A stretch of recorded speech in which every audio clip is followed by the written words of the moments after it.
They said thought had no mass, no structure. But what if thought is a structure? Not metaphorically, but quite literally, a geometry formed in fields. At Montauk, they sat him in a chair. Not just any chair, but a machine that could read the etheric signatures of the mind tuned precisely to one's consciousness. Through that, he opened portals, tunnels through time, space, maybe more, a vortex born from nothing but thought and intent. The Etherian Codex calls this intent-based field entrainment.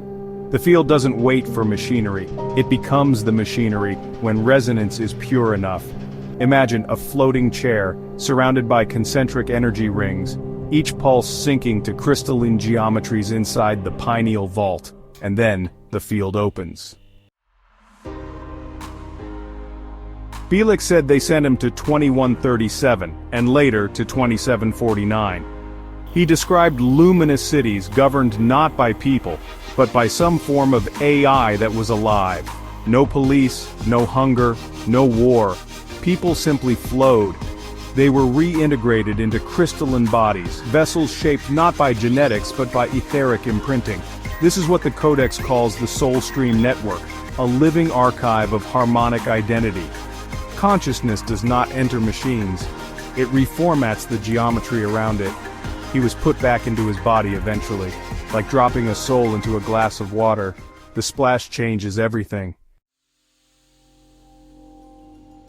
In later years, Bielek began speaking of Saturn, not the planet, but the symbol, a mechanism, a lock.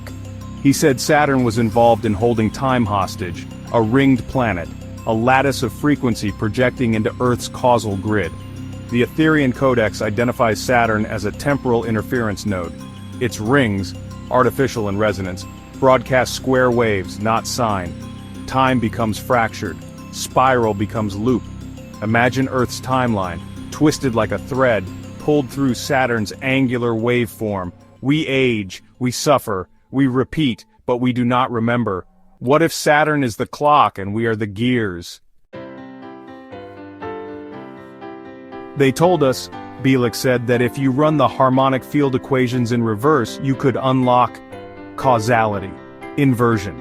He claimed this would undo trauma, remove karmic signatures, unseal events that seemed final. The Codex calls these field scars. They're not just memories, they're standing waves, frozen in time. Reverse intention, not just healing, but reweaving.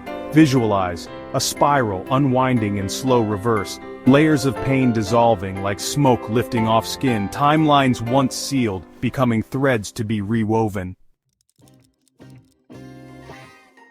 Bielek never said the words, but he gestured to the idea. In 2749, he said, they didn't use electricity, no wires, no batteries, just radiant energy, from the field itself. The Codex gives this a form, the potential cube, a system that doesn't extract energy, it aligns it. Intent is the fuel, coherence is the circuit. These machines don't hum, they sing. Imagine a cube hovering in still water, no touch, no motion.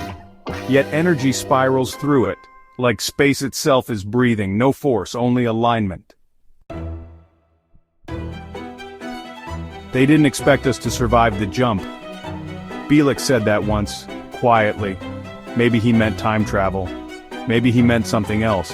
But we did survive, and maybe, just maybe, we were meant to remember. The Codex reminds us, memory is not stored in the brain, it's stored in the field, and the field is still listening.